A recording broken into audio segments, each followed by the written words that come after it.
This conversation was recorded live on stage at the Festival of Dangerous Ideas, a festival co-presented by the Ethics Centre and the UNSW Centre for Ideas.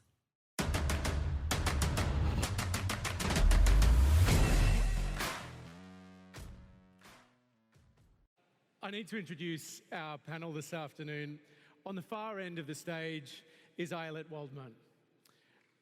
She was a federal public prosecutor and an adjunct professor at the UC Berkeley Law School, where she developed a taught course on the legal and social implications of the war on drugs. She lives in Berkeley. She's got lots of opinions. She's written a book called A Really Good Day: How Microdosing Made a Mega Difference in My Mood, My Marriage, and My Life.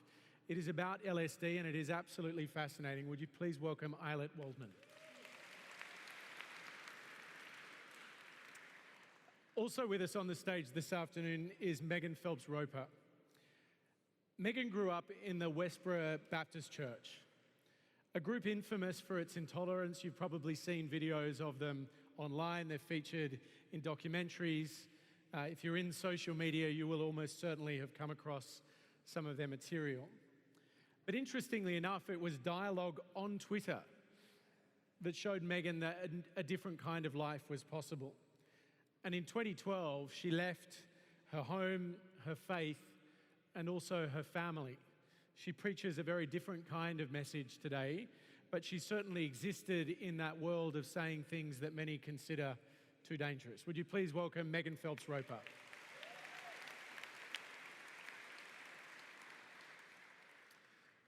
The other person on stage, I don't know if you really require an introduction, but would you please all put your hands together for Germaine Greer?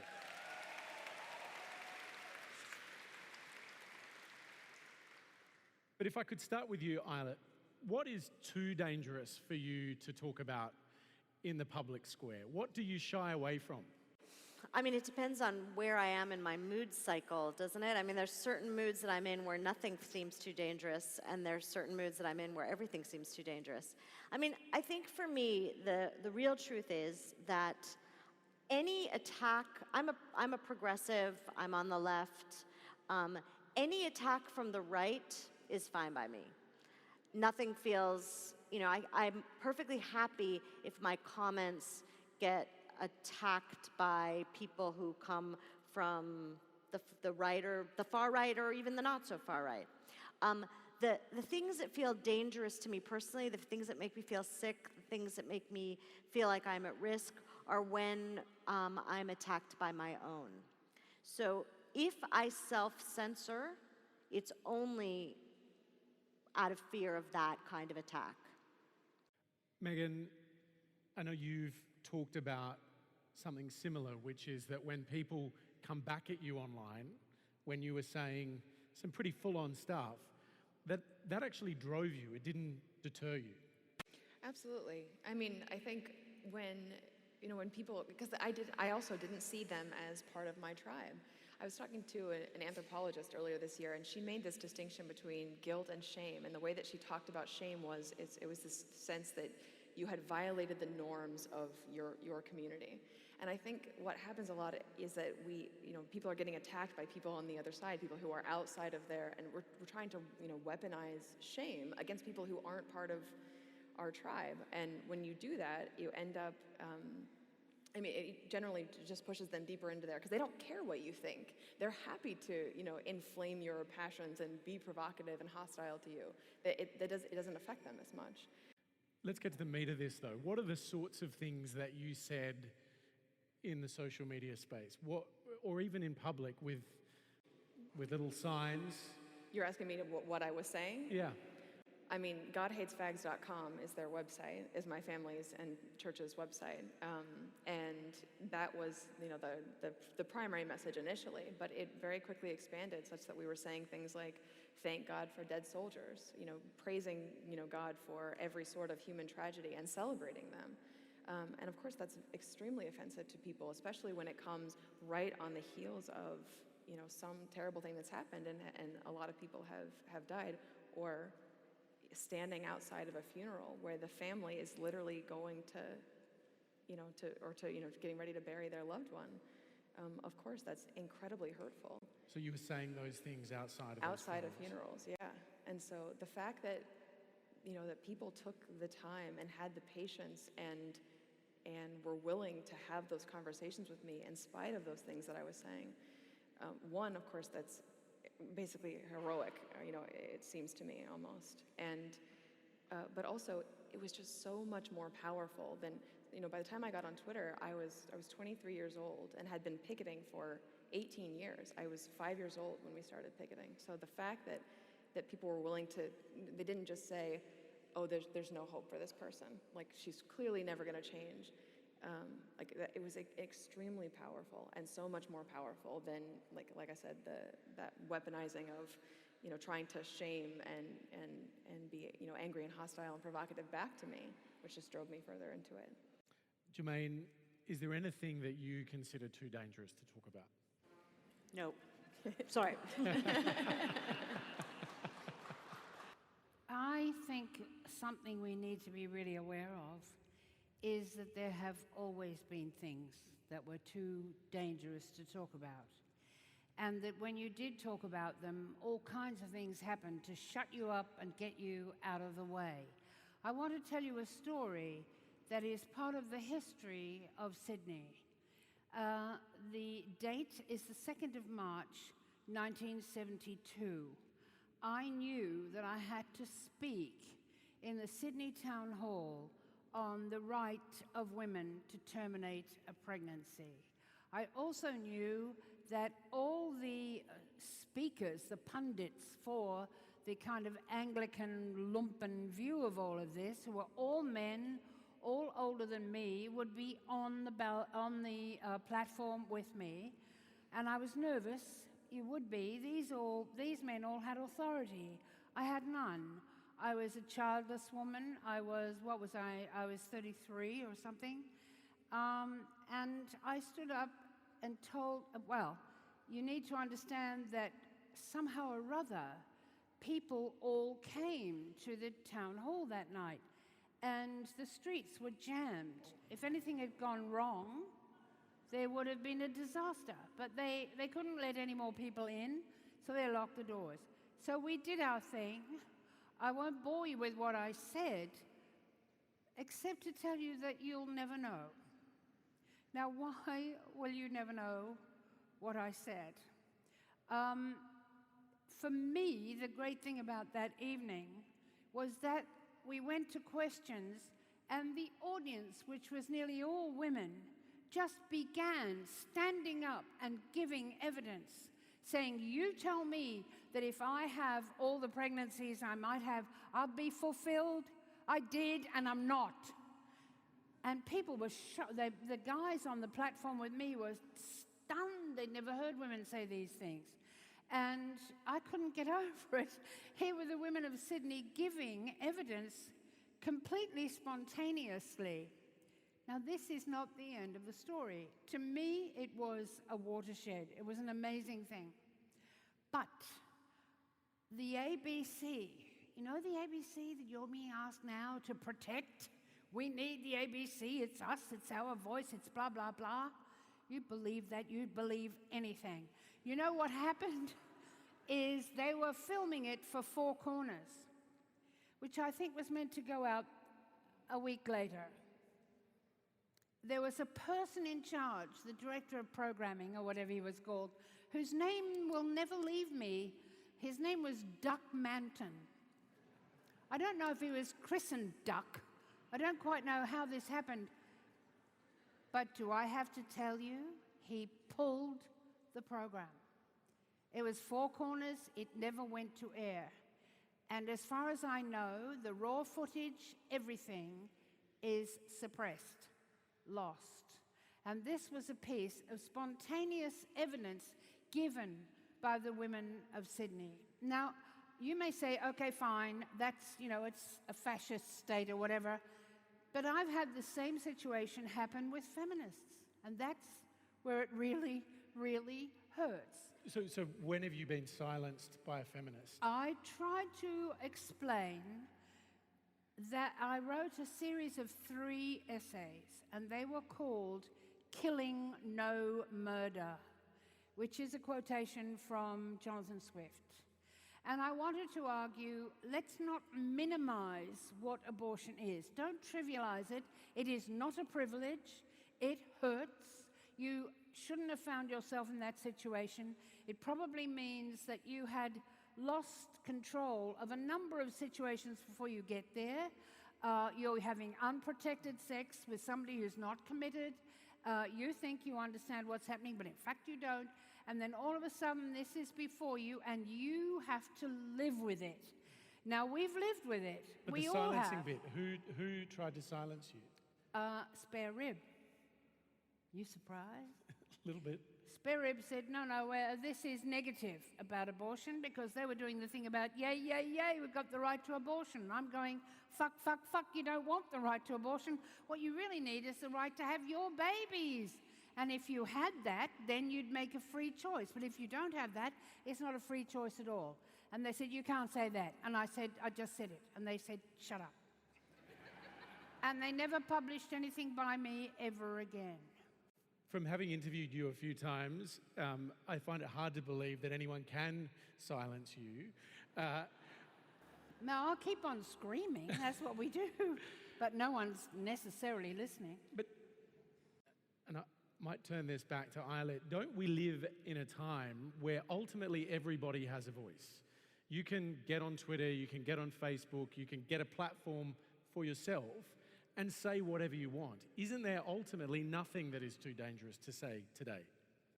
Well, I mean, it depends on how you define dangerous. I mean, and also what population you're talking about. I mean, the part of the world where we are, where we can freely talk about, say whatever we want to say on Twitter, is a very rarefied universe. I mean, it's Australia, it's Europe, it's the United States.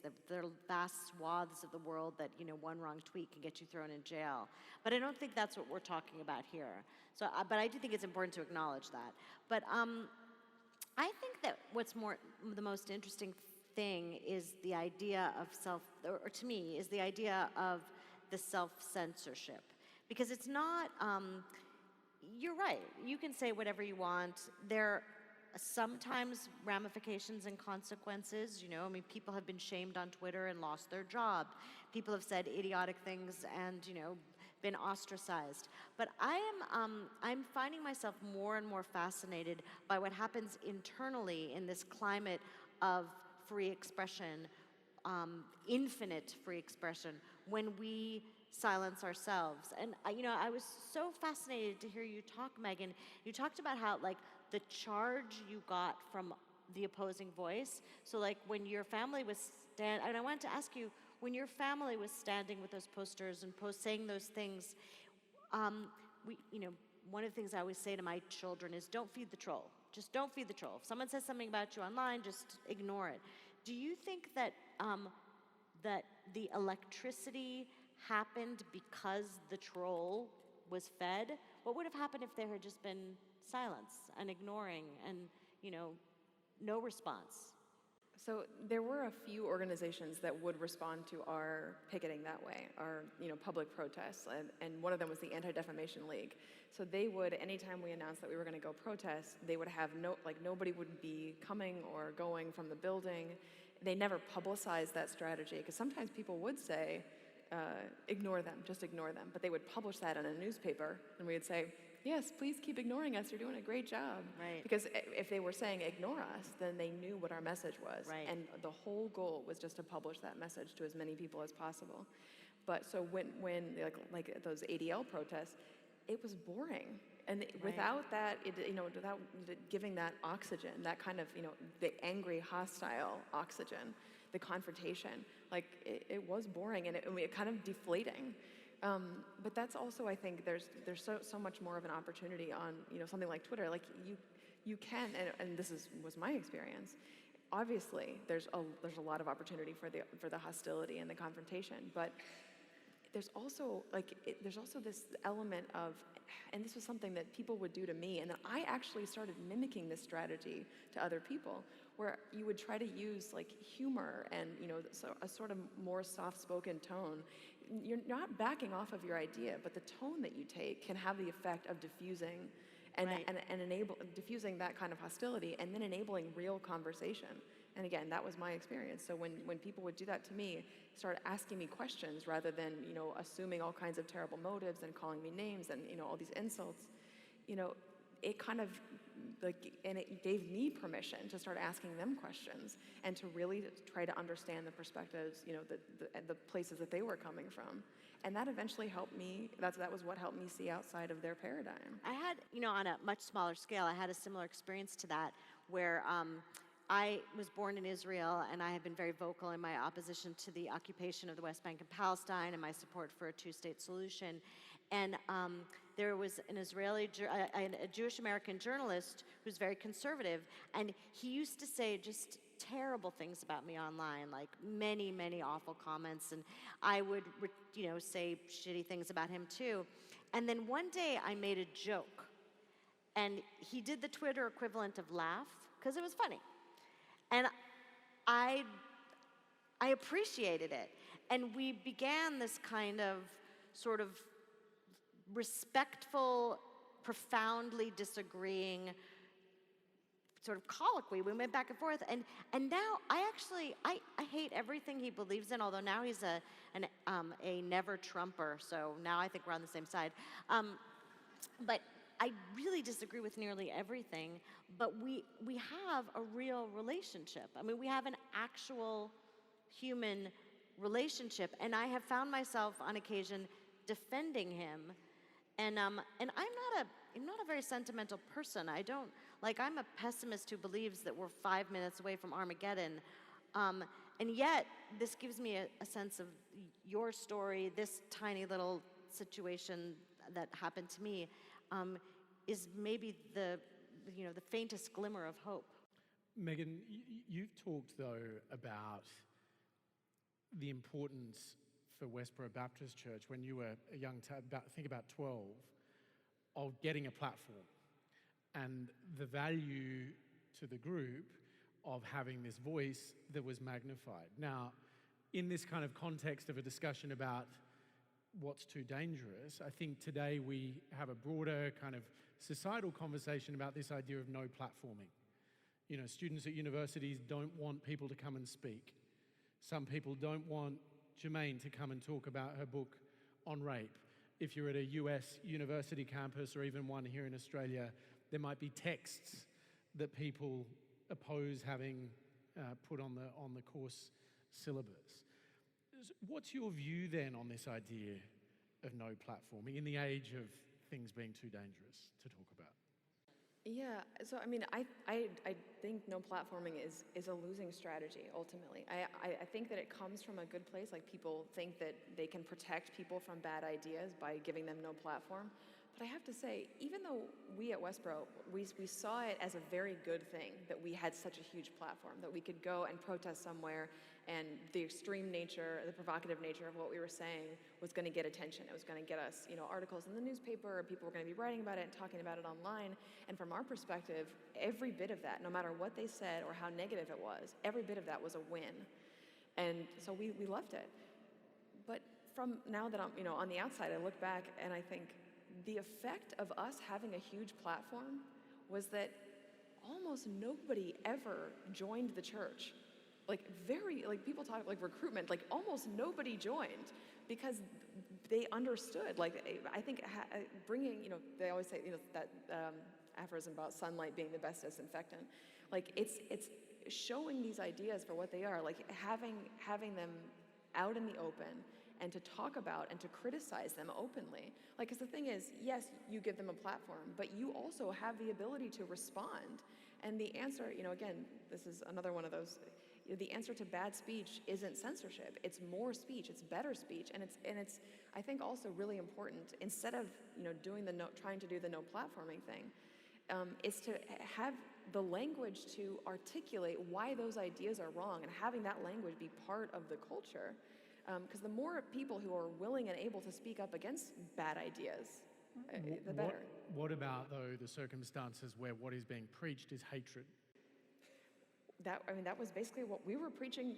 They would know, the church would say. So you do bring in someone, from the far right that wants to promote violence, that wants to... Well, there's bringing in and then there's not banning, right? So nobody is saying you have to, I mean, it's interesting because I think the planners of this panel might have thought they were going to get more disagreement on this issue than they actually did. Give it time. But I think that no one is saying you have to pay Milo whateveroviches to come and spew his venom, but that's very different from banning him from speaking. You know, it's interesting, the last book I wrote before this book about LSD was a novel set against the backdrop of the Holocaust. And there were scenes right in the immediate aftermath, and in a scene, one or two scenes in Dachau, when that camp was liberated. And I went to give a speech at Harvard Law School, where I went to law school. I was brought in by a faculty member, and she came up to me before I spoke, and she said, listen, you better give a trigger warning, because what you're talking about is really upsetting, and you have, you know, you're doing a PowerPoint.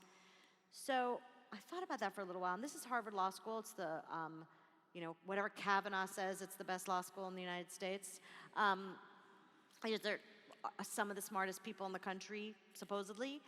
And I thought for a minute, and then I got up and I started my talk, and I said, so I'm going to give you a trigger warning now. We're going to be talking about the Holocaust. We're going to be seeing incredibly upsetting images. Here is your warning. If you are not triggered by talking about genocide, by seeing images of genocide, you are so deeply fucked up, I think you should leave.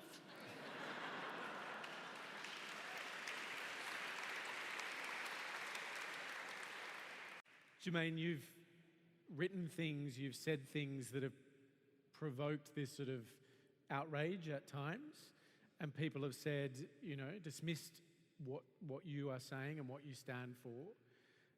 You've written this book called On Rape. As you say, there's one sentence in it that people get very focused on and ignore the rest of it. But does it concern you that people sort of press the outrage button in reaction to things that you do? No, but let me say that people have the right to press the outrage button anytime they want to. I'm not saying it's on or off, you're allowed, you can't. But one of the strange things that I found hard to understand is that people in England generally believe that I've been silenced. My speaking engagements have been cancelled. I haven't been able to show up, blah, blah, blah. Now, what they don't understand, because history's long, is that when I was first a feminist on the stump, I was in danger all the time. I was arguing for the right of women to end a pregnancy. They were afraid I would be shot. They were worried about this. And we're talking about the Middle West, we're talking about America. And I knew that I just had to explain my case. If I got shot, Malish, I got shot. I didn't get shot, as it turns out. However, there's something you need to understand, and I need to make it clear to you, in defense of the establishment to which I belong. I'm an Australian working in academia in Britain. I can promise you that no talk of mine was ever cancelled. I never had to withdraw. I was always allowed to, the university let me speak. Now, what is really crappy about this is in order to let me speak, the university had to invest in added security. This is how that censorship worked. So universities and other organizations had to think, can we afford to put her on the platform? And I have to say they always did. It never happened that anything was cancelled. But somehow or other, the tabloid press is the tabloid press, and they managed to build up this idea that I was persona non grata, I wasn't allowed to speak. That's not true at all. The reality, though, is, certainly I think in Australia with your book on rape, that almost entirely the conversation became about what you'd said in the book relating to sentencing and sentencing people convicted of rape. And it sort of seemed to me to distract from actually what was the rest of the... Actually reading the book. Yeah. So reading the book is quite nuanced. There's a lot there. You present a range of different ideas. But last time I spoke to you, you were quite annoyed that everyone was so focused on that one line in the book. But look, our real problem is that it is now agreed. This is what we cannot go on believing without going mad. It is now agreed that non-consensual sex is rape. Now, it doesn't mean that violent sex is rape, that being jumped on by a stranger is rape.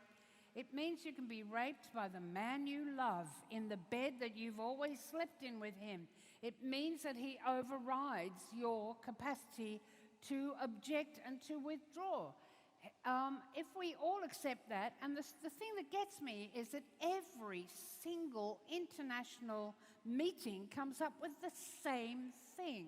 If you agree that non-consensual sex is rape, then I'm here to tell you it's happening in every street, every night, in every suburb. It is not rare, it is not shocking, and it is done with complete impunity because people don't understand about the autonomy of people involved in a relationship. They don't understand what it means to say no. And the really terrible thing, and you're going to see this enacted now, again and again and again, is that women themselves are not sure about consent. Did I consent or did I give in? Did I do it for a quiet life? Did I do it so that he wouldn't be in a bad humor tomorrow and make the children miserable? What was my reason for spreading my legs? Did I do it because I really, really wanted to have sex? As long as the answer is no, you've been raped. But no one's going to prison. This is what is so idiotic. On the one hand, it's done with impunity, and on the other hand, you find someone who is vulnerable in terms of the law, can't defend himself properly, poorly defended. He goes away for 9 years. How can that be right? That an illiterate man who is, there's a case in England at the moment that I'm quite concerned about, of a man who was, he'd come to England as a migrant from Bangladesh. He'd run out of his working visa. He'd worked for 9 years as a delivery man for Bangladeshi restaurants. I don't know what was going on with him. I suspect he was ill, but he jumped on a girl in the street. 4 minutes is the length of the attack. She used her mobile phone to photograph him. He's got 9 years. And after that, 4.5 years, and then forcible repatriation to Bangladesh. What is going on? How can that be right? How can that be fair? The complication here is that many people would say that you're defending the man, you're defending the rapist here. Well, listen, there was a woman that was attacked. I don't even know that he penetrated anything. He got done for sexual assault without penetration. Do you know what that is? Do you know what sexual assault without penetration is? Somebody tell me. What do you penetrate with? I mean, now you can do it with a bottle or with a pencil. It's all the same. It's all rape. The penis isn't even the doer anymore. We've got into a situation which is completely nonsensical. We can't go on this way. And you know what they forget about feminists? We mother boys as well as girls. And we really don't want to see them trying to fight their way through this maniacal mess. Although I have to say, as the mother of 2 sons, I don't want to see them penetrating anybody with a pencil either. Ayelet, do you think... I mean, unless it's consensual. Then far be it for me to get in the way of someone else's kink. The issue, though, here that we're talking about is the matters that are too dangerous to talk about in the public domain. Now, Germaine has reiterated a point here that she's made many times where she focuses on the sentence being too harsh, in her view, for rape, whatever the description of the... I haven't done it many times. Well, you've done it in interviews with me. I've heard and read other interviews that you've done. I just think it's ridiculous. But the point is, so my question is it too dangerous to talk about this in the public domain? what's the point then in having your public platform if on an issue that is so central to the conversation society is having of the day that you can't really say what you think? I don't know, man. It's real. It's really. Sometimes I feel like, I'm 53. I'm turning 54 in December, and I am afraid of young people. They scare me. It's like the Khmer Rouge. But I think it's also important to point... Now this will get online and, there I'll be. I think you have to point something out about this, that we're all imagining that given the state of the law of sexual assault, we're going to get punishment on a huge scale of very powerful men in the media industry. We think that's going to happen. Now, what... Unfortunately, it doesn't seem to be happening. I don't think it's going to happen. I don't think they'll get a single conviction because the law itself doesn't work. If you are someone who is inarticulate, someone who is badly represented, someone who has no chance to explain your situation, it's back to the Scottsboro boys. We've been there before. We know who goes to jail for rape. And it won't be Harvey Weinstein. I'm going to lay money on it. You feel like coming up here? Here I am. There's my bag. I'll take your money. Megan, I just want to bring you in here because it's an interesting point. What Ayelet is saying is that she didn't want to defy community expectations of what her position should be on this very complex issue. Now, you existed within a society, within a community that had very clear expectations of the position you should take. And you did the opposite of what Ayelet did. You went out there and you did it. You stood up and you did a TED talk and said, all of this is bunkum. Yeah, it was a really long process, though. I was going to say, everything that you were saying about being afraid to, challenge the expectations of people in your tribe, the TED talk that I gave was about this very issue, about how these similarities between the way that, and for me, I see it particularly on the left, partly because I see myself, as part of the left, and it's hard not to focus on what, again, these similarities. So at Westboro, we had, like you said, we had these expectations. There was very clear doctrines that if there was any disagreement at all, in the slightest sense, with this established doctrine, the dogma of the church, you were going to lose everything. Your home, for those of us who worked at the family law firm, your job, your family, your community, everything that mattered in your life was on the table to be taken away, and you were just going to lose it all. And so it has the effect of, groupthink, confirmation bias, all these things that have a stranglehold on those communities. And so now what's happening on the left, that I feel like we're making the consequences of not only disagreeing even on small issues, talking about things with nuance, any kind of, dissent is treated as if you are enabling misogyny and bigotry and racism. And to talk about the shades of gray that seems too dangerous, which is why we're engaging in all this self-censorship. And I think that is what's dangerous. At this point, I'm just going to give you notice that we will take some questions from the audience. Germaine, on this question of expectations, when you are potentially on the left like Ayelet, or you're a leading feminist, as I suppose most Australians would view you as being. And my mother, too. I told my mother I had breakfast this morning with Germaine Greer, and she nearly fainted. That was not appropriate. But there are, I suppose it's fair to say, expectations around the positions you might take on some issues. And when you go on national television and talk about the first female Prime Minister and the size of her behind, that really shattered, I suspect, what many people's expectations were of you as a feminist, that you should be supporting a female leader as opposed to criticizing her physical appearance.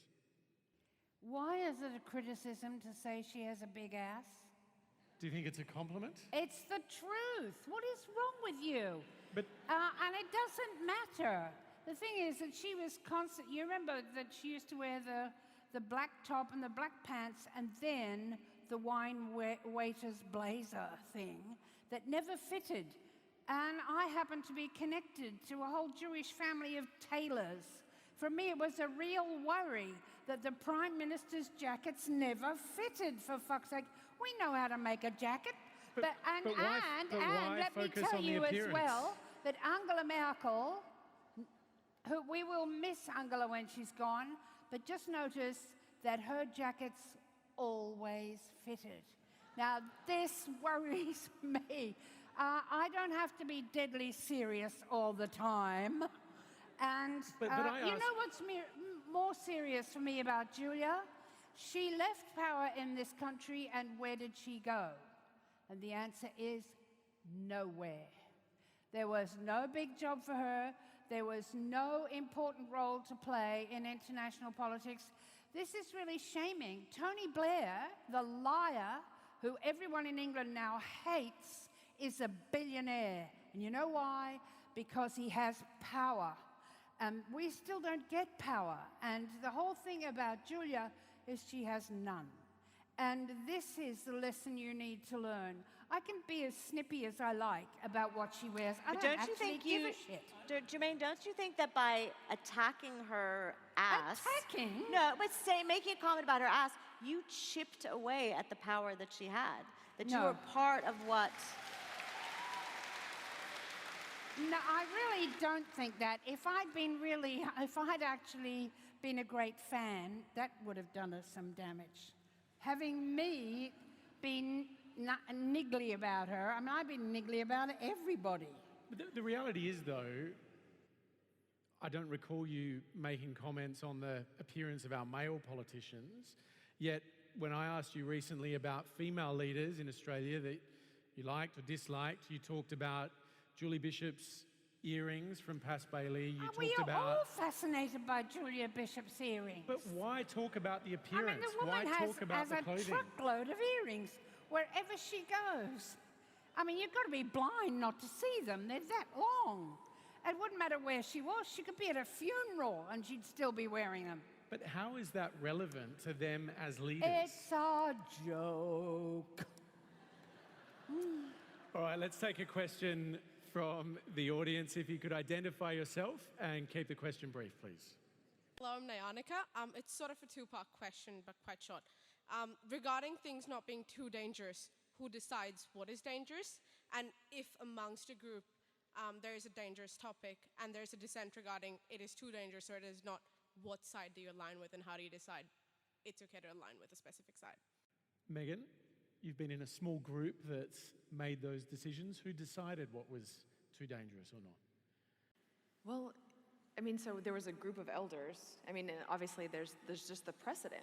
I think because there was a tendency to have very, ad hoc rules being made, and being mostly a family organization, Westboro is only about 80 people, and it's 85% or so my immediate and extended family. And so just having the precedent, and there was a sort of hierarchy based on age. So, if an older person deemed that something was okay and appropriate, then it was. And if they thought that it wasn't, it didn't even matter if it was a Bible standard, even though we, claim to mostly live by, and that's something that I didn't realize until shortly before I left, how much of what we believed and did was just based on what these, older people thought. And it wasn't this divine standard that controlled everything. Has your leaving and speaking out and being public about it, has that inspired anyone else in your family to follow you? So I have a younger sister who left with me, so she's 7 years younger. She's the only person that I know that there was any direct, impact. But I actually, it's nice, look a little cooler. I actually have a cousin who left a little over a year ago now, and she said that she watched. I was so heartened to hear this. She said that she watched my TED Talk while she was still at the church, and that she said it made me realize that I could go through with this, because she had been thinking about leaving apparently from the time she was a teenager. I think she was 20 when she left. So she was 5 or 6 years, which shocked me because I didn't think about leaving until I was 26.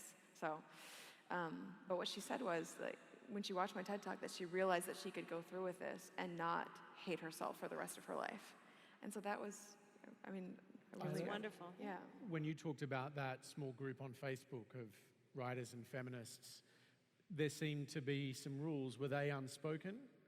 Oh no, they were spoken. Don't repeat this. Don't cut and paste. Don't come to Australia and talk about it on stage. Yeah, well, I didn't say who was there. Exactly.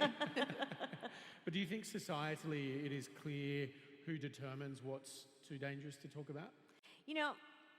Yeah, I think it is, I think, what Megan says, in groups and out groups. And what's hardest for me about all of this is that, I can whine and complain about how I'm feeling silenced by the left, but I really do believe that we are facing Armageddon caused by the fascist right. And whatever silencing I feel, the expression of my internal fear of being shamed by my group is so much less important right now than what is going on throughout the world. But again, I worry a little bit about giving it too much oxygen because I don't want to say that these things can't be said, but there is a way that we latch on to this. It's just as bad when someone gets yelled at for mixing up their pronouns when talking to a trans person. That's censorship, that's horrible, and that's just as bad as what? A Saudi Arabian journalist being murdered? There are very different scales here. So I think it's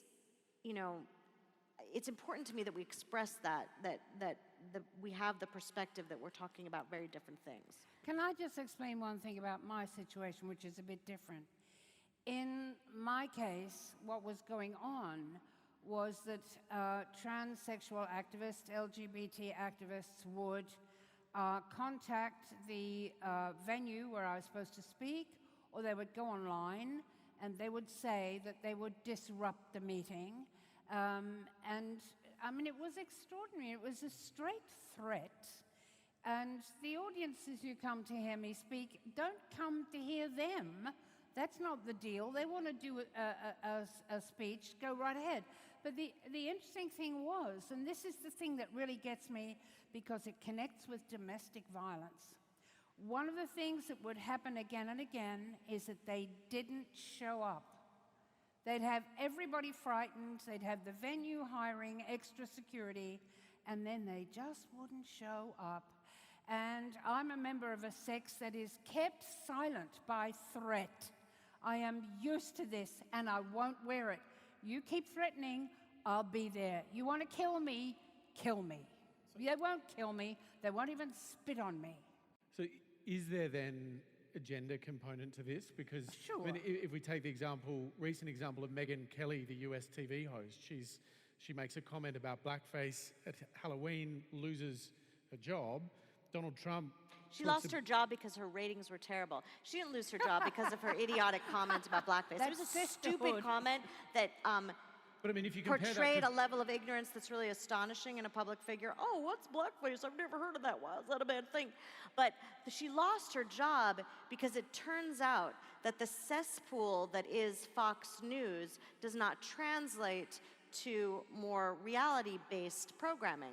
So her audience did not follow her, and people who are interested in nuanced discussion or, they're not, people who are going to watch Rachel Maddow and think about what they see do not care what Megyn Kelly says. I promise you, if Megyn Kelly's ratings were massive, they would have figured out a way to forgive her, but that's what happened there.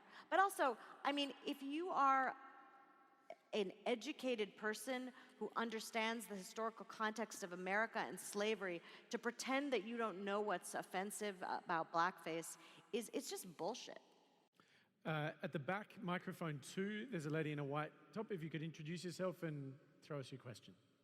Hello, my name is Louisa. My question is for Germaine. To your point about the Bangladeshi man in the UK and his sentencing, is your point more about social and racial oppression than sentencing of rape? I'm not sure. If you look at the history, if you look at something like the Innocence Project in the United States, the Innocence Project was set up by people who'd had experience of American prosecution and guilty verdicts, and they reviewed them again and again and came up with more and more, which were mistakes, mistaken identity, not using the DNA, supposing it was available. They're very interesting. You can look them up. If you look up Innocence Project online, you'll have a list of the cases where they have had a sentence, sometimes being served by someone who'd been in jail for many years, 15, 20 years, being turned over because it was unsafe. Now, the thing that is really shocking to people who know their American history is that something like 70% of these, I think that's right, involve men from minorities, cultural, racial minorities in the United States. Now, why is the burden of proof lower when it comes to people from a racial minority? It's to do with the jury's perception. Juries look at the person accused and come to certain decisions about what kind of person that is. So that racial prejudice, religious prejudice, really count in a court of law. This is a serious problem. We don't know what to do about it. We think that a jury trial is still better than a judge-only trial, that we think you're likely to get justice, but the fact is that historically that doesn't pan out. We have a serious problem here in the way that justice is enacted in our communities. We have to believe in it, but the more we inspect the way it works in the courtroom, the more worried we are that it actually doesn't work properly at all. If you're well educated, if you've got the money to get decent counsel, you're very unlikely to go to jail on a rape charge, or indeed, I may say, any charge. We're in trouble here. If we really want to think that our justice is an even-handed system, that we still give everyone is equal before the law, I think we have to understand that we are mistaken. And we have to fix it, because the penalty for that is going to be very high. Okay. Microphone 3, if you could introduce yourself and give us a quick question. This is probably our last one. Well, my name's Oliver. I'm from Bangladesh. Not really, yeah. But I just wanted to ask, a lot of commentators have singled out young people and millennials for being particularly intolerant of dangerous ideas and promoting this culture of censorship. I was wondering if the panel agrees with that, and if so, why do you think that might be the case? So we're talking about sort of no platforming here again. Obviously, universities seem to be the prime location for this sort of thing. Do you put this on the shoulders of young people? I think intolerance transcends age. I do think there is a curious phenomenon in the universities now among people that age that was not there, say, when I was in university. But I have 4 millennials or post-millennials living in my house with me.